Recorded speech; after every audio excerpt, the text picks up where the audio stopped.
दोस्तों, टाइटल में आपने देख ही लिया होगा।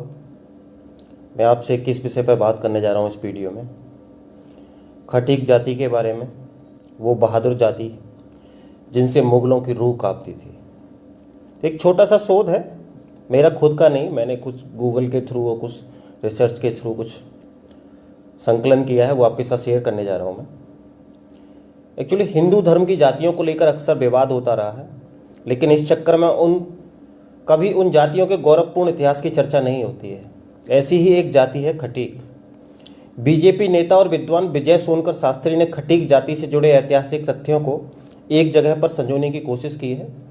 अपने शोध के आधार पर उन्होंने हिंदू खटीक जाति एक धर्माभिमानी समाज की उत्पत्ति, उत्थान एवं पतन का इतिहास नामक एक किताब लिखी है। आपको कभी मौका मिले तो आप पढ़ सकते हैं। मैं दोबारा रिपीट कर देता हूँ।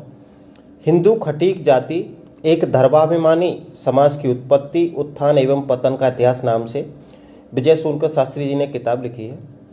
इस किताब के मुताबिक खटीक जाति मूल रूप से ब्राह्मण समाज का हिस्सा हुआ करती थी। पुराने समय में ये लोग यज्ञ के दौरान पशु बलि देने का काम करते थे। प्राचीन पुस्तकों में इनके लिए खट्टिक शब्द का इस्तेमाल किया गया है।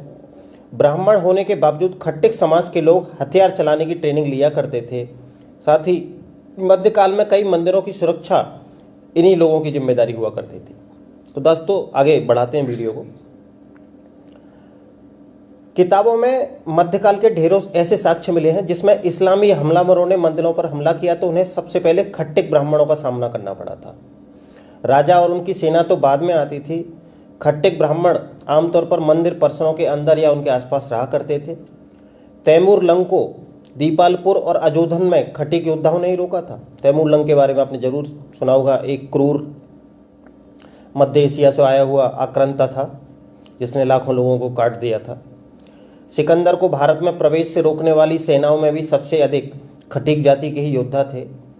तैमूर लंग खटीकों की बहादुरी से इतना डर गया था कि उसने आमने सामने की लड़ाई के बजाय छल का रास्ता अपनाया और सोते हुए हजारों खटीक सैनिकों की हत्या करवा दी थी उसने। कहते हैं कि तैमूर ने सैनिकों के सिरों का ढेर लगवाकर उस पर रमजान की 13वीं तारीख तक नमाज अदा की थी।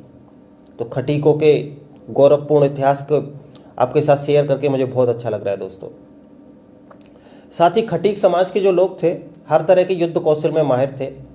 दिल्ली सल्तनत के दौर में गुलाम, तुर्क, लोधी वंश और मुगल शासनकाल में जब अत्याचारों की मारे हिंदू मौत या इस्लाम में से कोई एक विकल्प चुन रहे थे, मतलब हिंदुओं के साथ सामने ऑप्शन रख दिया गया था, या तो मौत को चुनिए या फिर इस्लाम अपना लीजिए।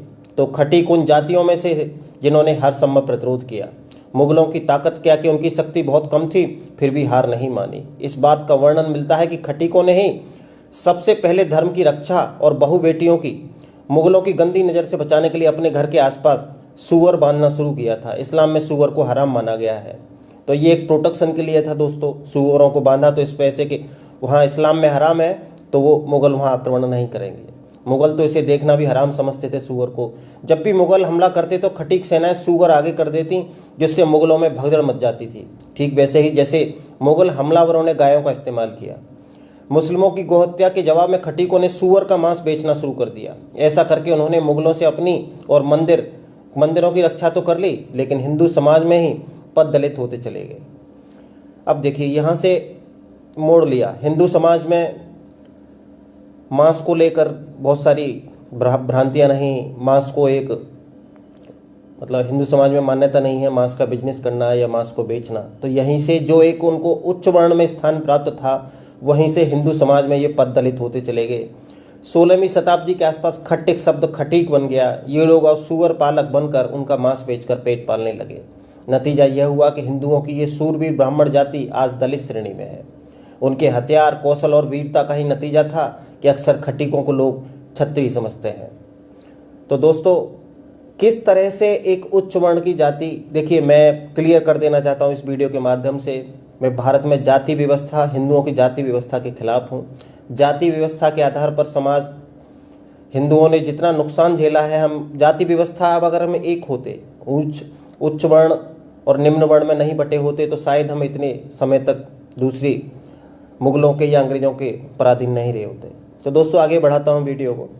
सामाजिक और आर्थिक रूप से खटीक भले ही पिछड़ते चले गए, लेकिन उनकी वीरता और दलेरी कभी कम नहीं हुई। 1857 की आज़ादी की लड़ाई में मेरठ से कानपुर तक अंग्रेजों से लोहा लेने वालों में खटीक सबसे आगे थे।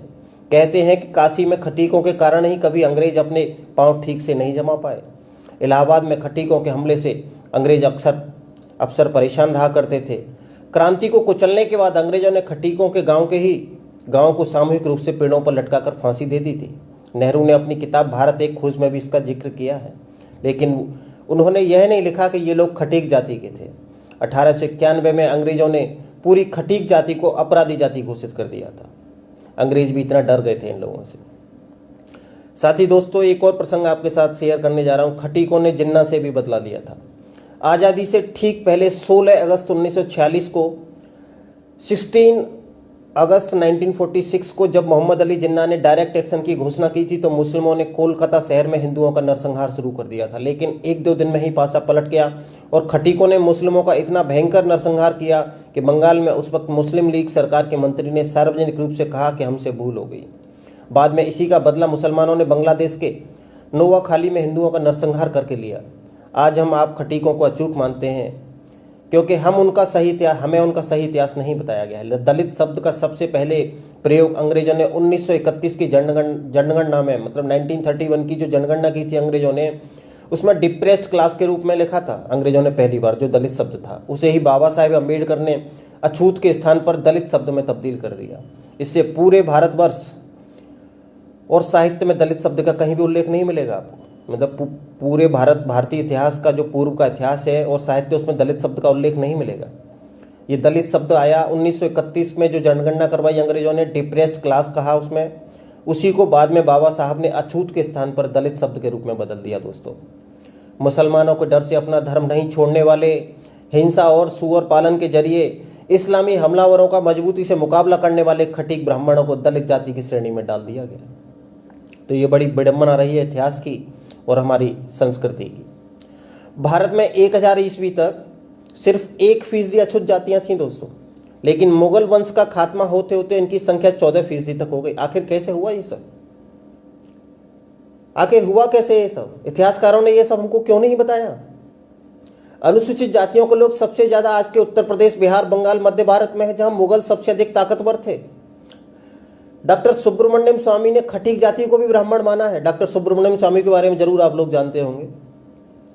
स्वामी के मुताबिक आज अनुसूचित और ओबीसी कैटेगरी की ज्यादातर जातियां ऐतिहासिक रूप से ब्राह्मण या क्षत्रिय हैं।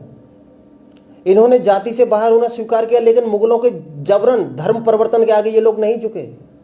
प्रोफेसर मैथ्यू एटमोर शेरिंग की मशहूर किताब है दोस्तों एक, हिंदू कास्ट एंड ट्राइब्स।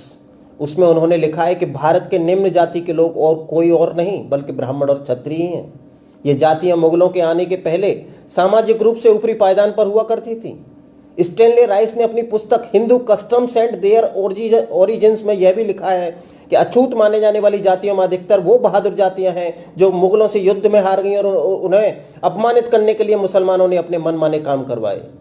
तो ये दोस्तों छोटी सी इंफॉर्मेशन थी, आपके साथ शेयर करना चाहता मैंने शेयर की है।